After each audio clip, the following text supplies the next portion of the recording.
And the uproar over the U.S. Postal Service is causing voter confusion. Across the country, many people are worried their vote won't be counted if they send their ballot in the mail. 41 Action News anchor Cynthia Newsome talked with a Kansas City woman who's wondering how she can make sure her vote will still count. Cynthia? Yeah, she is one of millions of Americans who were planning to vote by mail because of the pandemic. Well, now they're rethinking that choice. Typically, before elections, civic and civil rights groups are encouraging people just to make sure they vote.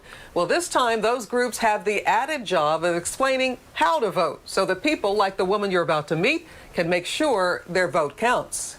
This is the right way to raise tomatoes. A daily dose of water, and Gail Hill's plants are thriving.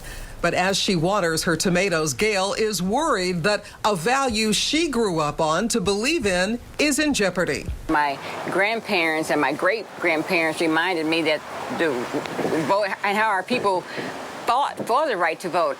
She's upset that some mail-in processing machines and mail boxes are being removed at the U.S. Postal Service, and some postal workers are being laid off. Like so many Americans, she's worried about making sure that when she votes, her vote is counted. And the mail is being sabotaged. Extend the time to count the votes.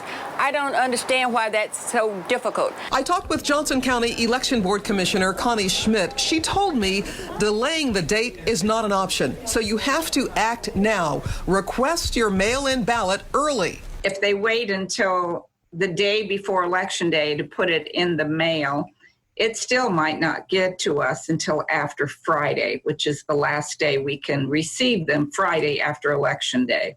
You can also drop them in the ballot boxes at your election office. Voting in person is another way to make sure your vote counts. The hard copy ballots are checked, and election officials said electronic voting is also safe because they say information is stored on a flash drive and confirmed at the election office. I think I'll go down to the election board. That's plan A. Plan B is mail in, and I'm talking to all my friends and family, making sure people I know are registered to vote.